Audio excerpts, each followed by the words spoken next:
Okay, so I did a video before of the overview of the Duotone Fanatic range, and it really helped people work out where they sit and where they think they are in their kind of range. But obviously you're here with Alex, which is one of the Duotone foil designers. So I thought there's no one better really to get this explanation, as we've got like more in the range now. There's, the Carve 3.0 has just come out. The Glide 2.0 has been out for a while now. Haven't got it here, but there's also the Blitz and there's also the Hyperglide. If I quickly do what I think, and then you can add way more detail to it. So generally, which is a good point you just said actually, the lift foil, if you've never been on a foil before, the lift is the learning foil, the one that you'd use if you were, initially getting into, but we as a shop don't generally sell them. It's generally schools, and people will have their first lesson on the lift because it's really easy to use. Maybe you can explain a little bit. Yeah, what is the lift foil? Maybe let's just start with the lift. Yeah, the lift foil is the complete beginner foil, more or less, in 2,400 square centimeters. So really big. Pretty big. The main benefit is that it's super balanced and it starts super relaxed, and you don't need these. I think you need sometimes an initial push to get on the foil. Yeah.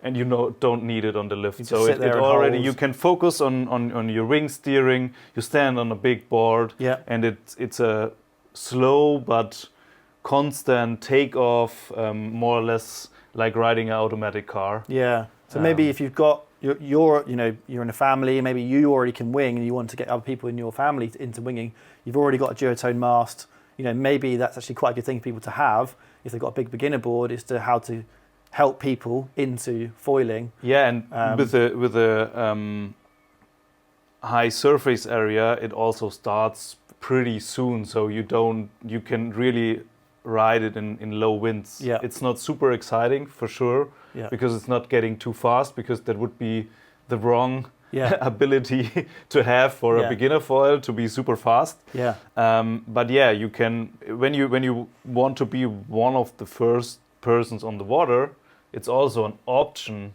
Yeah. But be aware, it's not as excited as a free or as one of the other foils. So. But yeah, like I said, if you're new into like all water sports, the idea of being up in the air is quite daunting, and it is the hardest thing I think when you learn to foil, is the fact that you're going to be out the water. And remember the first time I windsurf foil, I was like, this is terrifying, because I was in the air.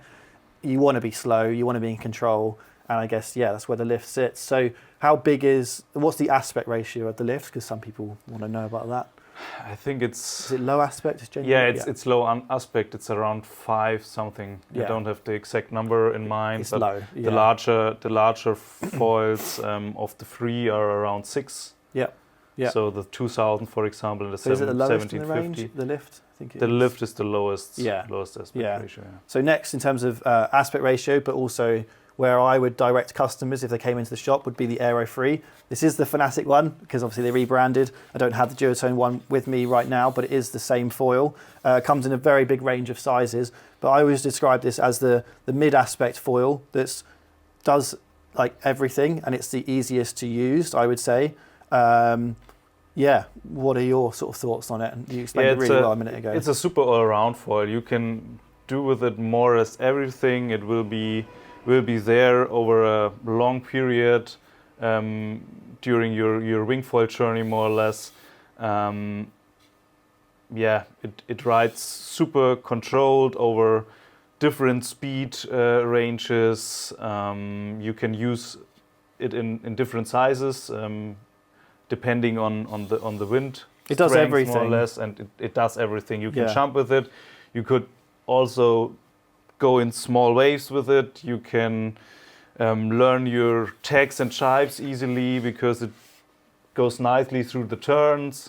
Yeah, it can do everything more or less.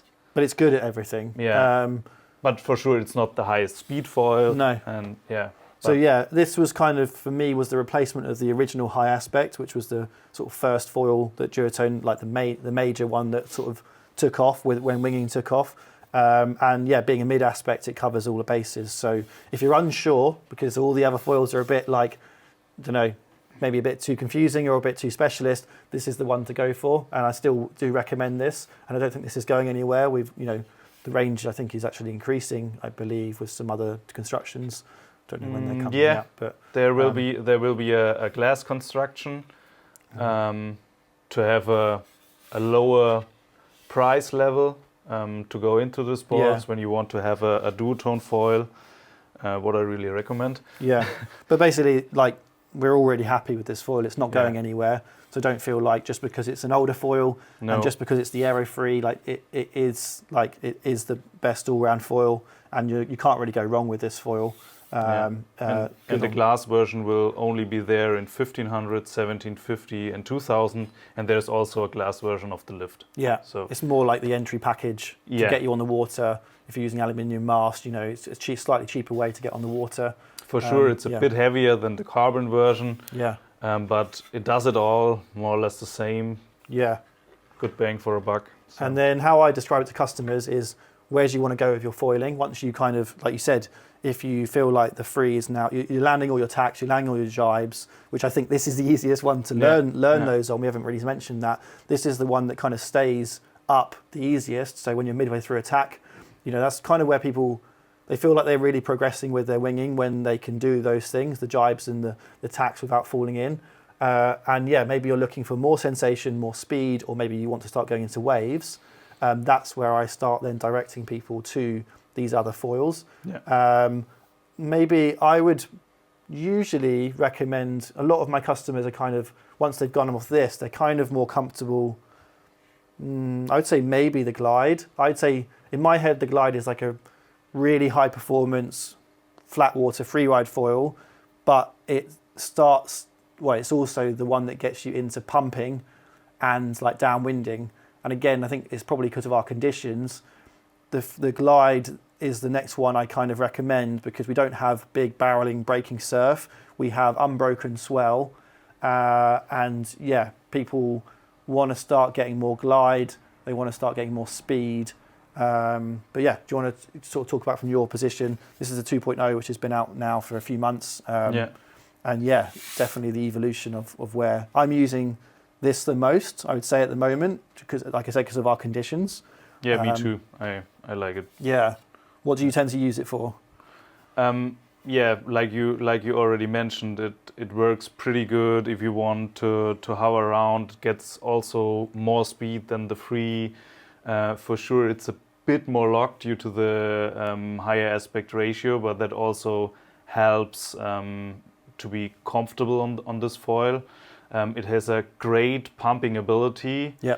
So when you can handle the technique, you could go with this foil pretty early. Yep. In low winds because you can pump it out. It's better, isn't it? The last one, that was I didn't really fall in love with the 1.0 Glide because I found, especially in our choppy, like rough on the inside, if I wasn't on a big enough one and it didn't have enough power, I did find it was hard to get up. But now the 2.0 has a better low stall speed. I find it's, you know, obviously I've got a bit better at winging as well, but it's easier to use than the old one. So yeah, I would say the first thing to try maybe after the freeze, come and demo one of the Glides and get it in the right size, and you will find that your sensation and your development of your winging will start to be like more exciting. Yeah. Yeah, there are some points to mention. You already mentioned the former Glide, and I would say the Glide 2.0 is better in every characteristic. Yeah, definitely. Because especially we reduced the cord length in the tips, what helps to make it a bit looser in roll. For sure, it's not loose in roll. No. With this aspect ratio, it's not possible to make it completely loose in roll. Yeah. But for its aspect ratio, if you compare it with other foils, it's good maneuverable, I would say. And what's also pretty nice is that we choose a pretty powerful profile. If you compare it to the former Glide, you can step down one size. Yeah. What makes it faster with lower drag. Yeah.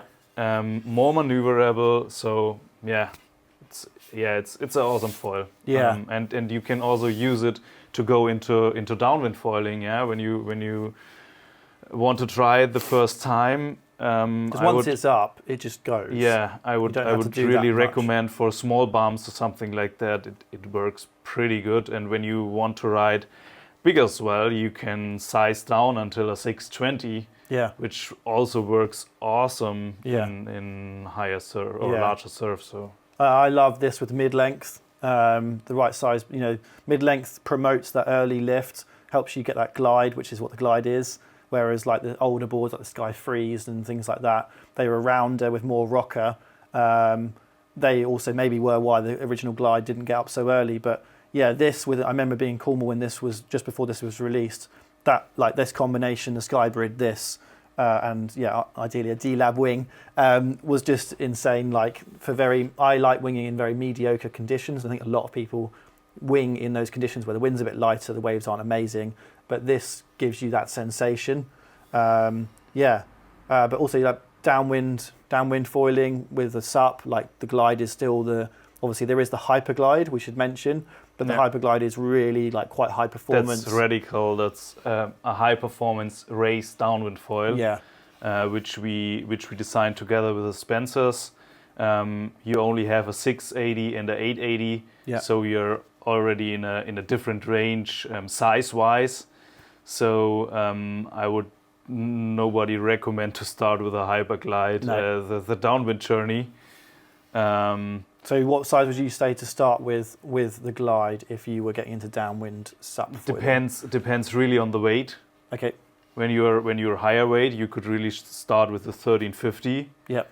But for a average guy, I would say 80 kilos, something 1100. Yeah. Okay. Works pretty good. Yeah. And when you're around 70 kilos, you could also step a size down. Yeah. Also depends a bit if you are in super salty water or fresh water or medium salty water. That affects also the lift behavior. So I think it's good to come in the shop and get a recommendation, or try some, especially when you know which condition you want to go for. And so it's higher aspect than the mid aspect free. This is going towards the highest aspect. Is the Hyperglide higher aspect? Yeah, the Hyperglide is around 11 something, and this is 10.2. Yeah, and this is the higher end of the range. I think the Hyperglide is even higher than 11. So yeah, and just one thing that I think happened when this came out, there was a lot of push for you can go a size down. Just be wary if you're going from the old 905 down to the 750. If you're going down to smaller foils, don't forget those foils. They are just in there, even though you can get the lift and you can get up, they are smaller foils and they are really twitchy. So do come and try them, do talk to us. You do need to be a good rider to be able to use like a 750. It's a very small foil. You do want to be riding quite a lot. So don't just automatically jump to a smaller size, but you can, in the same wind strength, be on a smaller foil.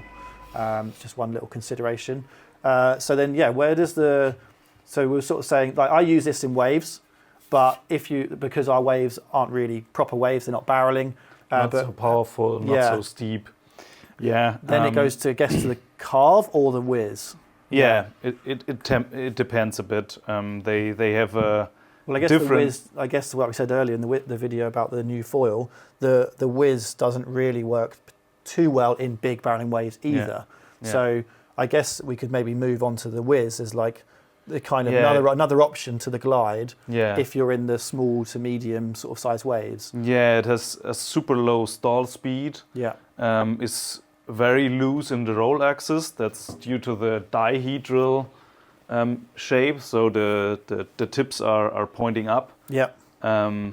With these up pointing tips, the breaching behavior is also a bit more forgiving. Yeah. But works already pretty good with the Glide. But the new Glide, especially with the tips. Yeah. Yeah. The 2.0. The one had a bit of a lag at that point. So. Yeah. It's been improved. Yeah. And yeah.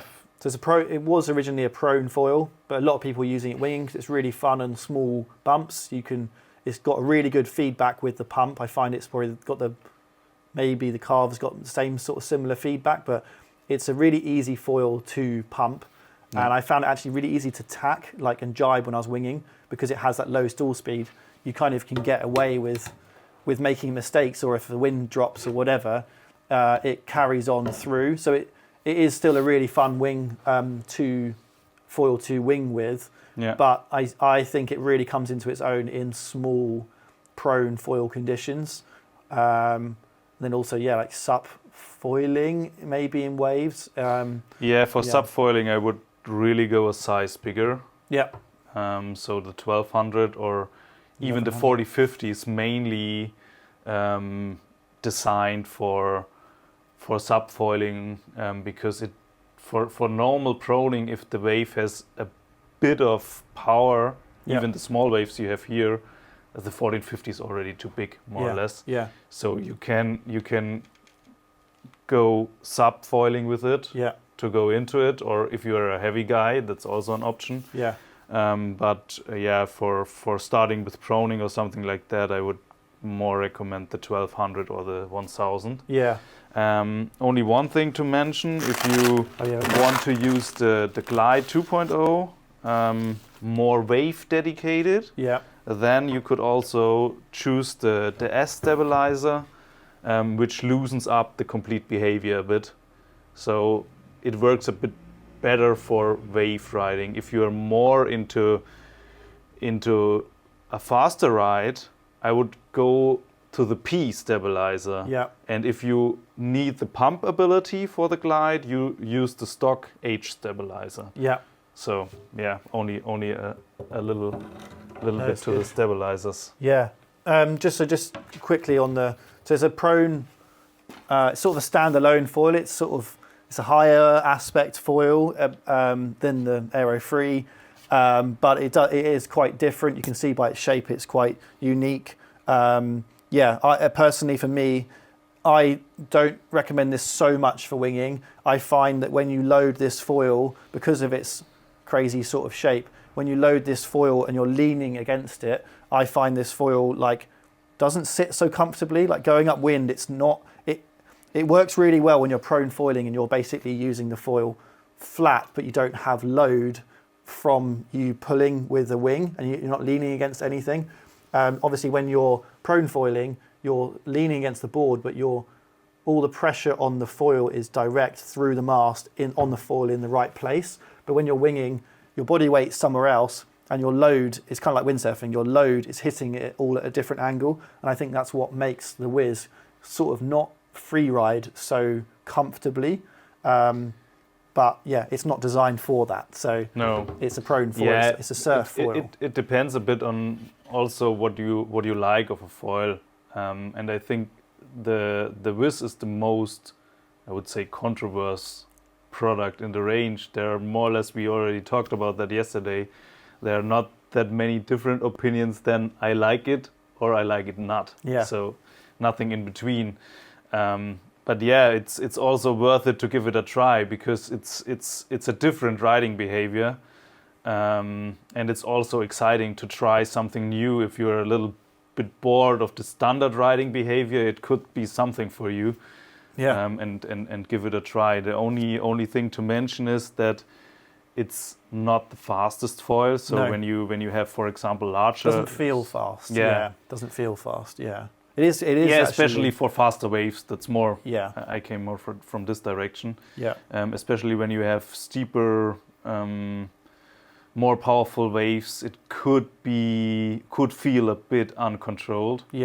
So it's more mast position. Also. It's more for the smaller bumps and also for proning in a bit bigger bumps. But when you go over head high,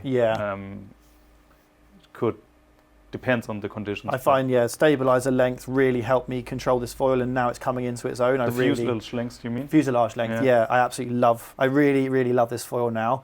I'm so dialed into it with my prone foil and my E-foil, but the fuselage length was the main thing. And I would also recommend the 66 instead of the 60. The 60 just made it very, very twitchy, very turbulent. I think if you're very, very, very good, you could probably handle it, but.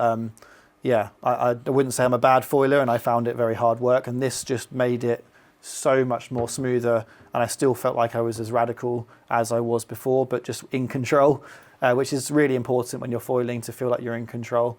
But yeah, so then onto the Carve. So I guess once the waves get, well, it does a lot of things, the Carve, more than I would say the older versions did. The older versions, we would always say to people, like, use these in medium, small to medium waves, and then if the waves are really starting to break or you're somewhere where it's barreling, then obviously the Carve is the dedicated wave foil. But, you know, we know from having used it recently that the new version has more of the aspects that the other foils have, but it still has managed to keep. And we've got a dedicated video, which I can put a link into, on the Carve 3.0. But yeah, from your point of view, how have you what would you describe or market the Carve? Yeah, it's also super versatile. It has now a higher aspect ratio, what gives it a bit more pump and glide. We changed the curvature to make it more stable in the waves and gives you a bit more speed. Yeah. You can go into the waves with a bit more commitment. That means especially when you think about events like Ponta Preta where the guys are ripping, the Carve works pretty well, but also for freestyling. So when you are into super powerful waves or want to go freestyling, I would really opt for the Carve instead of the Glide. And yeah, it can also do the other disciplines, but these are the main disciplines where it's made for. So I think it's quite hard to explain that because you say, oh, it's become more high aspect. It is more high aspect than it used to be, but it's not as high aspect as these other foils. And it has some of the characteristics of the other foils. But as we explained in the other video, we're talking about how you calculate high aspect ratio. It's not the only thing to consider. So don't just look at the aspect ratio and go, oh, well, it's quite similar to another foil. They must all be similar. Like, these wouldn't be in the range if there wasn't quite clear differences, and they are very different foils for very different things. But it's not just the aspect ratio, like, you know, the shape. Although they're both considered higher aspect foils, you can see that they are very, very different in the, what would you call that shape? I don't know, the shape. And the sort of curvature. Like, this has got a very, very strong, deep sort of belly on the bottom of it. That's a powerful profile. And what do you call that length there? The chord length. The chord length obviously is massive. And these are both, so 950 and a 900. You know, they're very, very different shaped foils. They do very different things. But yeah, I mean, the aspect ratio is 7 and this is 10. So it still is considered there is a difference. Very different. And you will feel the difference. Yeah. And it's always hard to describe the feeling of a foil in a video. So yeah. The best thing is to feel it on your own. Is there anything else we haven't included? The Blitz. Yeah, the Blitz. The Blitz is our our. Perhaps you can also put a link in. Then let's describe it. Let's describe it differently. What we always try to implement in our foil is an ease of use. For sure, when you're the total beginner, you shouldn't go on a Carve or a Glide. Yeah. But when you're a bit advanced, you will directly feel comfortable on every foil in our range. Yeah. And that was also the goal for our race foil, because you could imagine that when you're hitting over 30 knots, you can feel a bit uncontrolled, and that's really, really difficult to ride. And our goal was to make a free race foil, which is more or less easy to use, to give everybody out there more or less who is a bit advanced the ability to compete with his buddy, for example, that they can challenge each other. Hey, today I was 1 knot faster than you, and that's more or less was more or less the goal, to have a foil what is not too complicated to ride. Stay here. The Blitz and what Duotone do, I think, and they're really good at, is creating products that are like accessible to like the mass market. Obviously, there's a very big range, so it doesn't matter what level you're at. But like you said, I think they do a really good job at making products that, like, out the box work really well. I think there's a lot of brands that obviously have their niches or have their, I don't know, they might have one particular foil that works in a very, very good, like, and obviously is very good at what they do, but I think Duotone, whether it's windsurfing, winging, kiting, or all these different sports, they seem to have products that cover all bases, but also are very accessible for people. And the most important thing is that we all feel comfortable, and like if you feel confident in the discipline that you're doing, you get better. And the most important thing is that you feel confident so that you can improve the sport that you're doing. Yeah. And we all do this for enjoyment purposes. You know, they're leisure sports. In the end, it's about fun on the water. So no matter which discipline you choose, we try to give you every tool to have as much fun as possible on the water. Yeah. And only one thing to mention about the Blitz. Yeah. It will come, or you can buy it with a 47 tail. That's the longest tail we have then in the range. Yeah. And it has one difference to all other tails. Also, the front wing has a difference. Perhaps many of you already saw it. There is a fourth hole in the mast. Yep. It's a M6, 32 millimeter screw you can put in there. For the D-Lab. And that's for the D-Lab. Aero tail. And it's specially for the Blitz. For the Blitz. Yeah. For sure, in the future there could be different foils which also need it. Yeah. But currently it's only for the Blitz. Yeah. But you could also, when you, for example, want to have a longer fuselage to be to have a bit more control in the pitch axis, you could also combine the longer tail with every other foil. There is a small rubber plug you could put in the hole, so it's flush. Yep. Don't even think about it, and you can also use it with other foils. And it's also the opposite. You could also combine the Blitz with all other tails, but then you don't have the ability to use the fourth screw, but it's also not necessary for the shorter fuselages, because it's especially when you have a longer tail, you get more force, more deformation, and for that it's helpful to have this fourth screw in there, especially when you reach the highest speeds over 28, 29 knots. And in your, from a design perspective, from my understanding from windsurf foiling, when I was talking to Jordi, who's obviously doing the race windsurf foiling, they were trying like 100 or 110 centimetre fuselages, and he said it was basically for power. They were getting a lot of lift from the rear. Obviously, I recommend longer fuselages for beginners because it makes everything a bit slower, more stable. You don't have that differential between the front and the back being really twitchy. The further away it is, you have slower time between things. What's the benefit of having a 47 on the Blitz? Like, why would you ever recommend a long fuselage? You really want to be controlled in that high speed, because you really don't want to crash at 30 knots.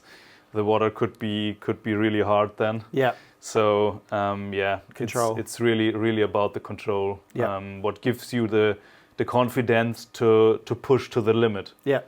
So you could also ride it with a 37 tail for sure. That works. Yeah. We already tested that. But twitchy. But yeah, it's a different riding behavior, and you really have to commit to sheet in and give it a go. So yeah. Cool. So that's the current Duotone range. If you've got any questions, or you have specific needs or a specific question, obviously it's all we can advise you based on your weight. That makes a big difference. The conditions you're riding in, like Alex said, whether you're using salty or fresh water, that can make a difference. But yeah, any questions, give us a shout, or if you want to come try some foils, give us a shout, and stay in touch, because we will have other videos when the new products come out.